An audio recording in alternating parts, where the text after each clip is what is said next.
ಕೇಂದ್ರದ ಕಾಂಗ್ರೆಸ್ನ ಒಬ್ಬರು ಸೂಪರ್ ಸಿ ಎಂ ಬಂದರು. ಇಲ್ಲಿ ಮುಖ್ಯಮಂತ್ರಿಗಳು ಸಿದ್ದರಾಮಣ್ಣ ಅಂತ ನಾವೆಲ್ಲ ಅಂದ್ಕೊಂಡಿದ್ವು ಇಷ್ಟು ದಿನ. ಆದರೆ ಅವ್ರ ಮೇಲೊಬ್ಬರು ಮುಖ್ಯಮಂತ್ರಿ ಇದ್ದಾರೆ.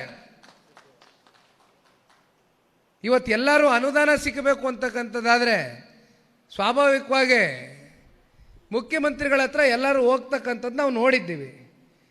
ಆದರೆ ಸುರ್ಜಿವಾಲಾರವ್ರ ಹತ್ರ ಹೋದ ತಕ್ಷಣ ಅನುದಾನ ಸಿಗುತ್ತೆ ಅಂತಕ್ಕಂಥ ಮನಸ್ಥಿತಿಗೆ ಬಂದಿರತಕ್ಕಂಥದ್ದು ನಿಜಕ್ಕೂ ಈ ಆಡಳಿತ ಎಲ್ಲಿಗೆ ಯಾರ ಮನೆ ಬಾಗಿಲಲ್ಲಿ ಹೋಗಿ ಮುಖ್ಯಮಂತ್ರಿ ಕುರ್ಚಿ ಕೂತಿದೆಯೋ ಆ ಭಗವಂತನೇ ಬಲ್ಲ.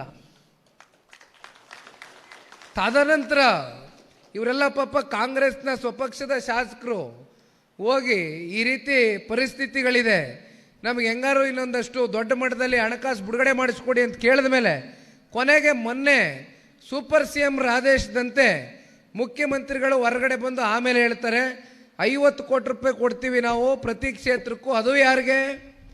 ಕಾಂಗ್ರೆಸ್ನ ಶಾಸಕರಿಗಂತೆ. ಯಾಕಪ್ಪ ಜನತಾದಳದವ್ರು ಏನು ಮಾಡವ್ರೆ? ಬಿ ಜೆ ಪಿಯವ್ರು ಏನು ಮಾಡವ್ರೆ? ಅವ್ರಿಗೆ ಜನ ಓಟಾಗಿ ಗೆಲ್ಸಿಲ್ವೇ? ಇದೇನು ಪಕ್ಕದ ರಾಜ್ಯವೇ ಇದು? ಕರ್ನಾಟಕದ ಶಾಸಕರಲ್ವೇ ಇವರು? ನಮ್ಮ ರಾಜ್ಯದ ಶಾಸಕರಲ್ವೇ?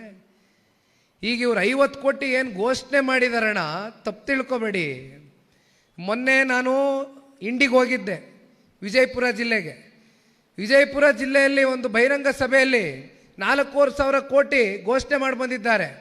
ಇನ್ನಲ್ಲೆಲ್ಲೋ ಮಹದೇಶ್ವರ ಬೆಟ್ಟಕ್ಕೆ ಹೋಗೋರೆ, ಅಲ್ಲಿ ಸಚಿವ ಸಂಪುಟ ಸಭೆ ಕರೀತಾರೆ, ಅಲ್ಲಿ 3,500 ಕೋಟಿ ಘೋಷಣೆ ಮಾಡಿ ಬಂದವ್ರೆ. ಇನ್ನೆಲ್ಲೋ ನಂದಿ ಬೆಟ್ಟಕ್ಕೆ ಹೋಗೋರೆ, ಅಲ್ಲೆಲ್ಲೋ 3,500 ಕೋಟಿ ಘೋಷಣೆ ಮಾಡಿ ಬಂದವ್ರೆ. ಘೋಷಣೆ ಯಾರು ಬೇಕಾದರೂ ಮಾಡ್ಬೋದು, ಆದರೆ ಇದಕ್ಕೆ ಹಣಕಾಸು ಇಟ್ಟು ಇದಕ್ಕೆ ಡೆವಲಪ್ಮೆಂಟ್ಗೆ ಅಂತಕ್ಕಂಥದ್ದು, ಅಭಿವೃದ್ಧಿಗೆ ಅಂತಕ್ಕಂಥದ್ದು ಹಣ ಕೊಡಬೇಕಲ್ಲ, ಒದಗಿಸ್ಬೇಕಲ್ಲ. ಈಗಲೂ 50 ಕೋಟಿ ಅಂತಕ್ಕಂಥದ್ದೇನು ಕಾಂಗ್ರೆಸ್ನವ್ರಿಗೆ ಕೊಡ್ತೀವಿ ಅಂತಕ್ಕಂಥದ್ದು ಹೇಳಿದ್ದಾರೆ. ಇದು ಬರೀ ಮೂಗಿಗೆ ತುಪ್ಪ ಸವರ್ತಕ್ಕಂಥ ಕೆಲಸವೇ ಹೊರತುಪಡಿಸಿ ಯಾವ ಕಾರಣಕ್ಕೂ ಇದು ಯಾವುದು ಕಾರ್ಯಗತ ಆಗ್ತಕ್ಕಂಥದ್ರಲ್ಲಿ ನಮಗಷ್ಟೇ ಅಲ್ಲ, 7.5 ಕೋಟಿ ಕನ್ನಡಿಗರಿಗೆ ಯಾರಿಗೂ ಕೂಡ ಇವತ್ತು ವಿಶ್ವಾಸ ಇಲ್ಲ. ಸಂಪೂರ್ಣವಾಗಿ